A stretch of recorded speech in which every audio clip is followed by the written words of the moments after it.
Good morning, afternoon, evening, good day.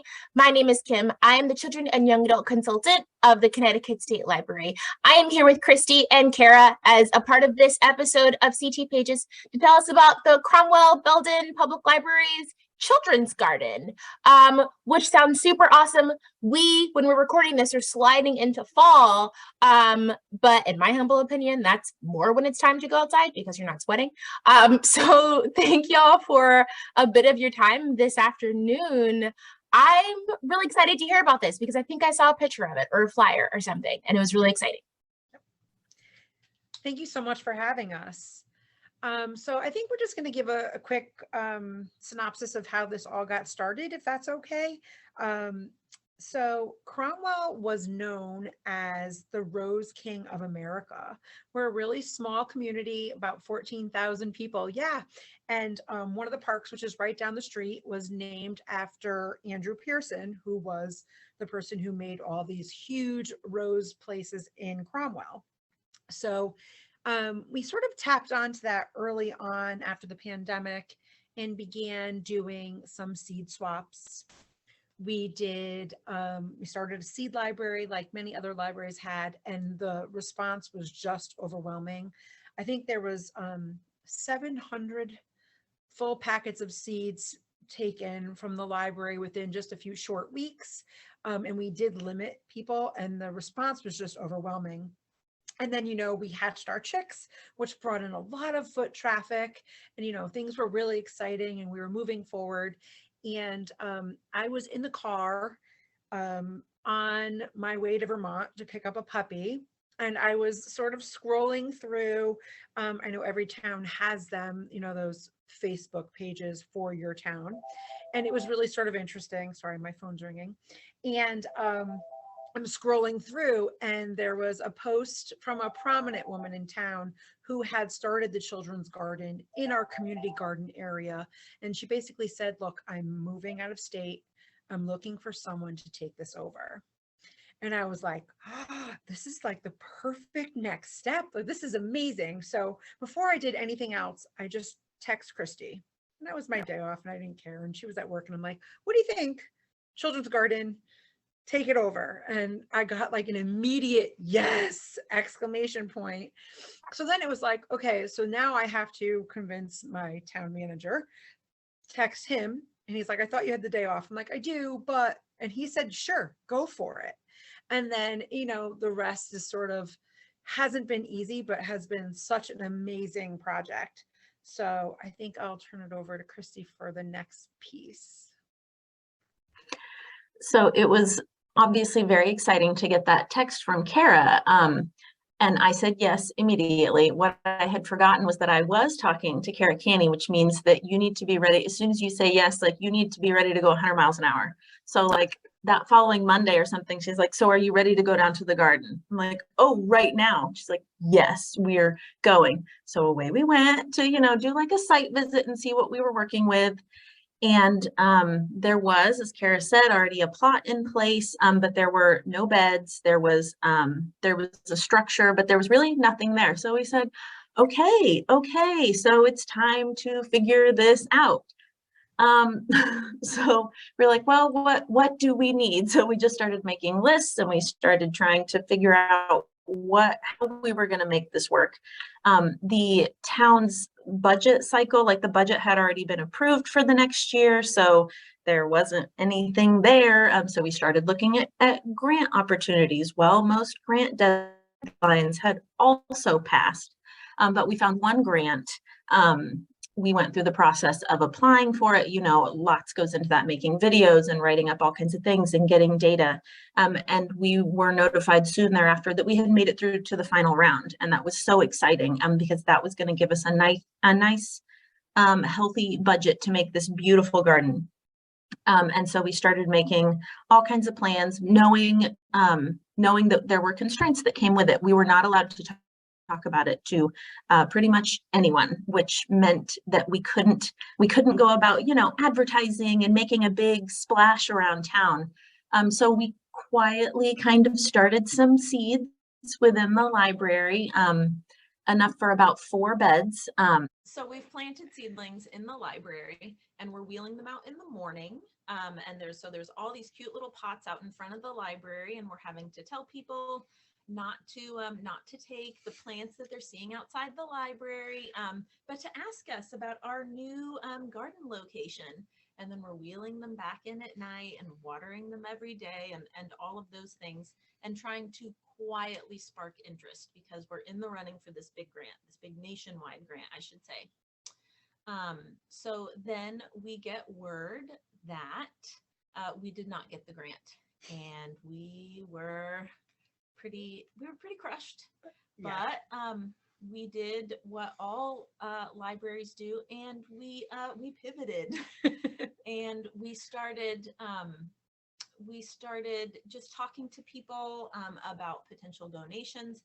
And we were really fortunate at that point that we had a donor that wanted to remain anonymous, donated 10 beds worth of soil, and I don't even know how many, Over 200 plants. Yeah, over 200 plants, mostly vegetable, but some herb and some flower. Plus we had all of our seedlings that filled 4 other beds. And we should also say that we were really fortunate that we've had a lot of support from other town departments. So they provided the soil for 4 other beds. So we really leaned on that kind of interdepartmental help and cooperation. So at that point, we started shifting to getting everything into the beds. Yeah.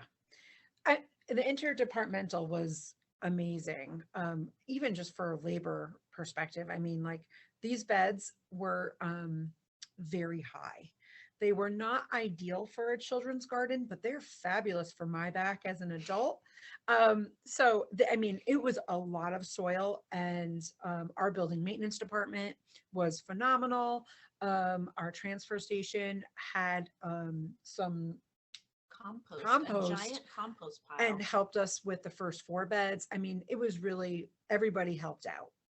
I have to say, it was wonderful. And we had a local organic farm donate some soil for the first 4 beds that we had not written into the grant, because that was the other part that I think we couldn't move forward on the project, because if we were to receive the nationwide grant, we would be null and void if we had moved past those 4 beds. So we were really in a holding pattern until we heard if we got them or not. So it was like, everybody kept saying, you know, it's really late to be planting. It's really, you need to get going. And we're like, but we're stuck. And we weren't even allowed to talk about it. So, you know, it was sort of a real letdown when we didn't get the grant. I should say we got a thank you for participating, very nice gift card for thousands of dollars. So it was a win. It was a win, but I will say I'm sort of happy with the way things turned out, because you saw how much people really rallied around the library, and they really wanted to see us succeed. And that was even people in the surrounding gardens. That's true. That's true. And when people would come in and ask about the seedlings, just members of the public, and we'd say, well, there's a grant. We're not allowed to talk about it. We're not allowed to name the company or anything, but we're really hopeful. And I worried that I felt a little ashamed when I had to say we didn't get the grant. And they were like, oh my gosh, I have 3 extra tomato plants. Do you want them? And so the town, and it forced us to rely on our own community. And man, they rallied and came around to support us. Yeah, there was a lot of buy-in that way, I think. Mm-hmm. So I think it all worked out eventually, hindsight, would you say? Yeah, that's true. So once we, you know, didn't get the grant, but did get plants, we started, how are we going to get families to the garden? What's going to be the draw? You know, none of this was advertised in our summer calendar, because we didn't know if we were getting the grant. We didn't know what was going to happen. So we had to create sort of our own garden calendar schedule. We put a flyer box at the garden to let people know who were already going to the garden, what was happening. We talked to just about everybody we could see anywhere in town, out of town, it did not matter. And we decided that we were going to have planting parties. We had open garden. So during the summer, the people knew that we were going to be there on Wednesday mornings. When the kids went back to school, it shifted to Wednesday afternoon. And man, we had some kids who were just truly invested in seeing what grew, scraping squash bugs, which was so disgusting, off of plants with knives and like stepping on them and helping us water and helping us weed. And the parents were thrilled. They said, you know, we have a small garden at home, and there was never any interest until now, which was really sort of amazing. And then, you know, we did story times at the garden. Why not? We planted fall seedlings in pots at the garden, which we now just put in. So we have a fall crop going of carrots and all that other fun stuff. We build the scariest scarecrows, I think. Accidentally scary. They're really scary. Scarecrows with, a large bunch of kids just a few weeks ago, and they're there. And then we were going to have a botanical mocktail party for the adults in the garden, and it poured. So we ended up moving it back to the library, but all the drinks had herbs and vegetables from our garden in them. And that was a hugely successful program, even though it did not take place at the garden. So, I mean, the programs have been endless, and we're sort of using the garden as a satellite location, just another place for us to offer library services. That's true. That's true. And we've gotten to, you were talking about buy-in before, and we've had a lot of adults who have become really invested, because they've seen so many kids there, and a lot of the other gardeners, because it is part of our community garden. So these other gardeners, you know, they're working in their plots, but you know that they're listening, because they'll hear kids say like, I didn't know that Brussels sprouts grew like that.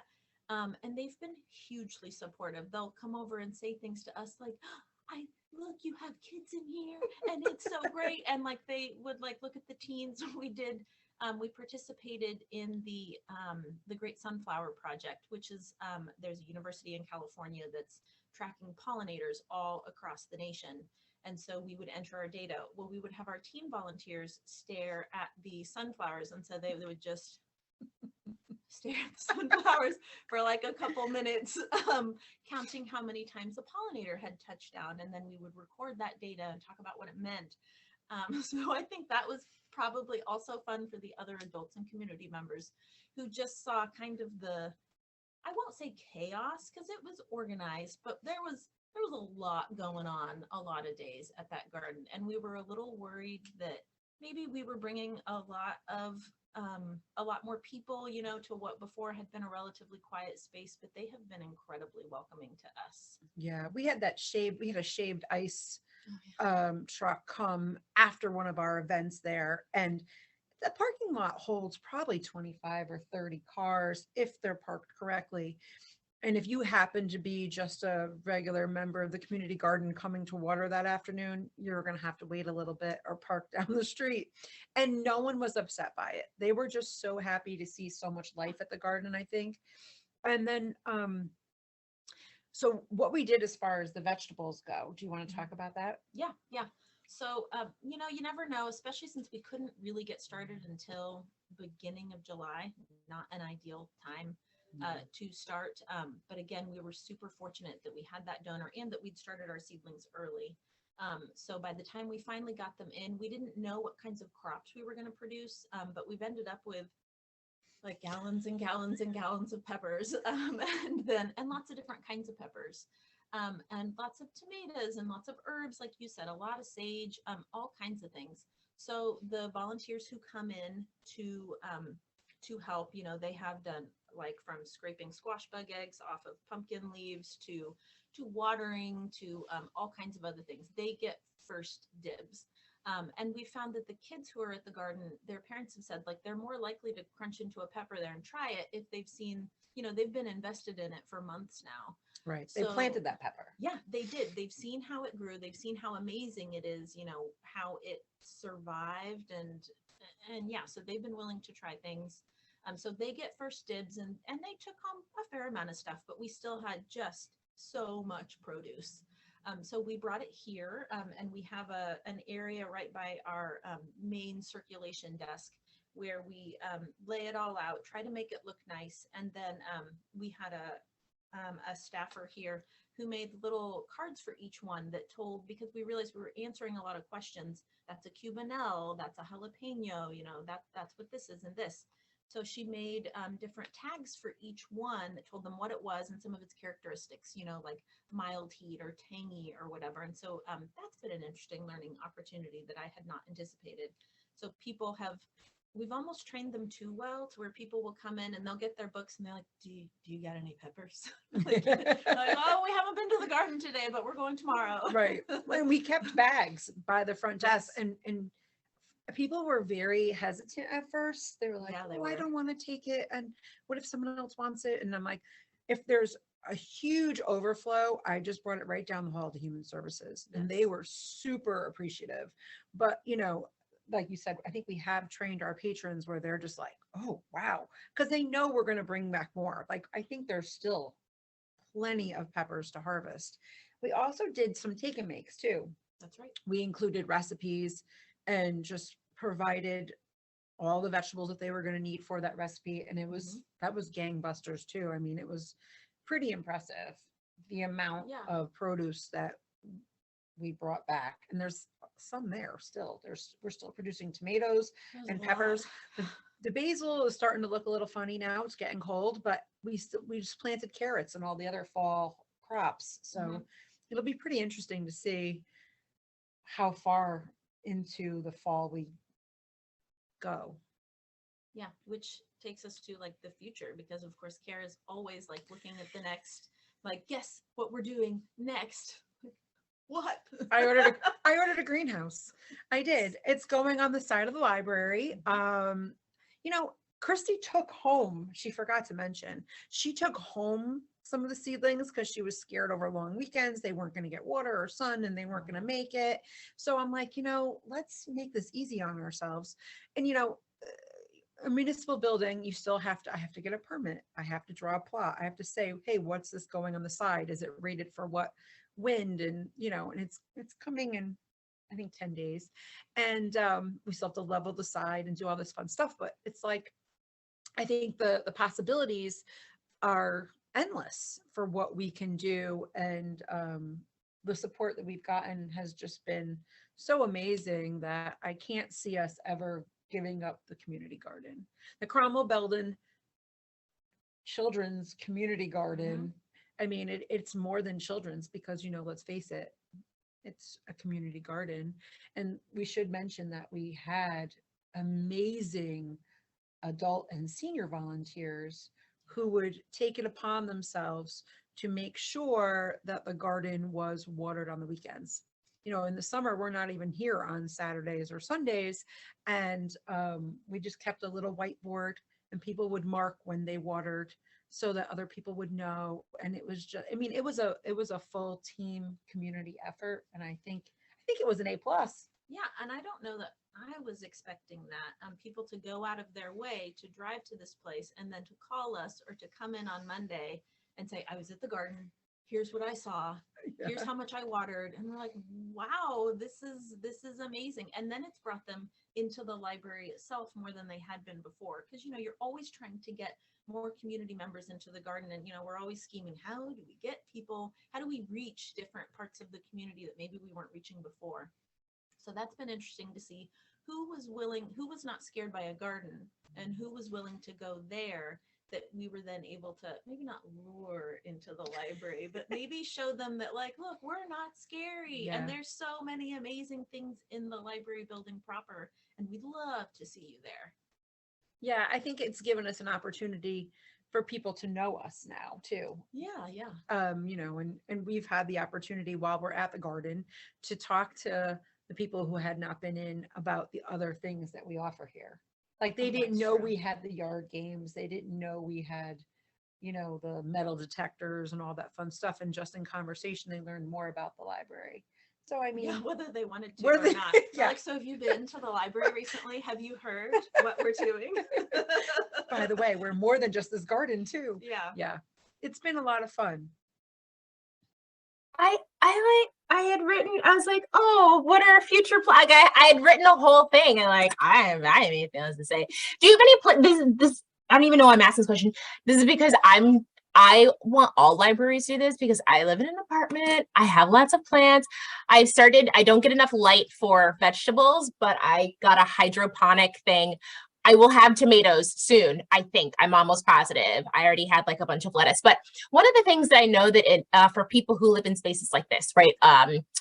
That's one of the reasons why I think what you're doing is so great for people who want to, learn more about produce and people who want to do gardening, but their infrastructure just isn't set up for it. But then even beyond that, climate change, I mean, is just such a magnanimous topic right now as we're watching what's happening like with the hurricanes in Florida. And like, I was thinking the other day, I was like, I moved to Connecticut when I was in middle school and I don't remember tornadoes being here. Now there's tornadoes like every year. Like, this is wild. But there's just so many opportunities for conversations like that in gardening spaces. Do you have any plans to do things like composting? Because I know like not every town, It was so funny. We were just discussing this the other day. The gentleman who is, I don't know what his title is, waste management for the town. Probably. I think so. Waste management. We were talking about getting a compost bin, and he was worried about us having to go and turn it and do all that stuff that goes along with it. And he's like, I can help you with that. That's easy. A rain barrel is in the future. It's in the plans, We want to rent mason bees. Oh yeah, mason Yeah. bees, which Ooh. don't sting, so people don't have to be Yeah, worried about that. I tested it at home first. It's great. They're solitary bees, non-stinging. My children were afraid at first. you tested the bees? Like, Them for myself. And then of course I walked into the library and I'm like, we should get bees. Like, and then we tried to get bees and it was too Yeah. late. It was. It was just late in the season, and we were really behind the eight ball with this whole project just because, it was March. It's just been 6 months. Yeah, it was March when the first Facebook post went out, and then it wasn't a done deal for a few weeks, and I don't think the bins were there until May. And it was just, like we needed to go, which is sort of my MO anyway. She's right. But mine too. It's It's fine. I'm like, let's do this thing. And then Ashley, who's back here recording, is like, you don't have time for that. And I'm like, but maybe, and it's like, I don't know if we can. I'm like, I'm just gonna do it. And then off you. And that is a good point. Like, we don't have extra staff to be at a garden.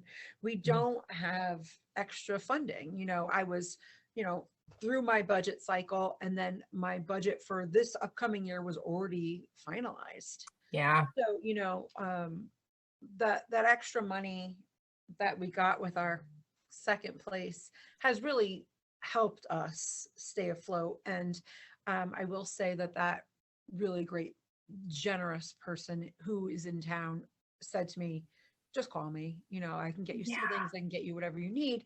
And other people have also offered, stepped up and said, I want to be part of this.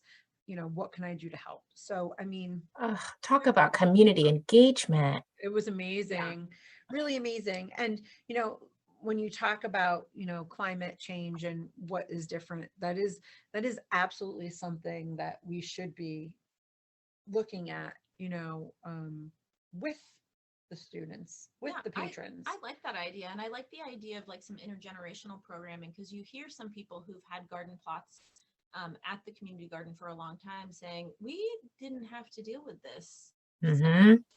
So the fact that we already have kids there, that's a great idea to somehow. You're welcome to it. Yes. And talk about it, because it's a big part of growing. You're so weather dependent. Yep. It would be a really natural way to talk about that. And it's happened in such a short period of time. Like I think about how long we've lived in Connecticut. I've been here for 20 4-ish years, and the weather, I mean, I remember when Halloween was almost canceled because of, or maybe it was canceled because of snow. You know, those aren't things that happen anymore, which must in turn affect the growing season. But then we also may get freak snowstorms mid-April for no reason that last like 48 hours, you know, or like a squall. So yeah, I mean, I'm trying to think, I'm like, man, how far is your library from my house? Can I go? I'm just going to show up. Not as state library, but as someone who doesn't have the space for a garden and really wants one. Well, and that's part of the work that we did writing the grant was, you know, this town had a population explosion, like it practically doubled itself within like a 10-year span. And a lot of that was due to condominiums and apartment complexes and people who, you know, this community, which prided itself on being growers, now some people didn't have the opportunity or space to grow. So, you know, you have the old guard who is helping the new people who moved in, and I think that's been a really nice connection. That's true. Yeah, because there's a lot of younger families now in that housing where they don't have the outside spaces, and especially post-pandemic, if they were like stuck inside, you know, just staring at each other, they really need to get outside. You know, and we would talk to anyone about the garden, like you should come, we're getting ready to go down right now, you could come with us. And did you know, like getting your hands in the dirt, here's this study about I knew like, she was gonna say it. Go ahead. The microbiome, and like it like seeps in through your skin, and it's a mood elevator, and yeah, your kids can run around. She came to me and said that. She's like, you know, dirt is good for you. I'm like, okay, great. It is. I believe that. Every time I've got to like repot something, you know, like one of my bajillion plants is like a small forest over there. And it's kind of fun, you know, like you get a bunch ready and spread some paper down and just kind of like dump dirt everywhere. Like there's something really fun and great about it. Not when you have a fully carpeted apartment like I do, but like aside from that part. Huh? You need some grow lights. Listen, I have tried. We can chat. We can touch base. I can learn from you. I don't even know. But this is amazing. I mean, I have nothing else to ask, quite frankly. Your community pulled through for you in the most amazing way that I think I have heard of recently. I mean, like they really showed up and showed out and sort of, you know, walked the walk instead of just talking the talk. And it sounds like something stupendous has grown from this that really fits. I didn't know the rose capital of anything exists. News to me. So to really sort of you know, pay homage to your town's history like this is amazing. And it seemed like it all happened organically. Jokes. Which is great. I'm gonna come visit. I don't know. I don't have anything to do. I will. This is great. Thank you guys. This is awesome. Libraries out there, start community gardens, because I mean, it sounds like it's the perfect place to do it, the perfect sort of medium and organization, you know, with which to have something like that. And I want to hang out with bees that don't sting. So yeah, you'll see me lurking around at some point, I'm sure. Thank you, Kim. Thank you so much. We love talking about this. Yes. In case you I'll give you plenty. I can. I'll think of new opportunities for you to talk about it. Great.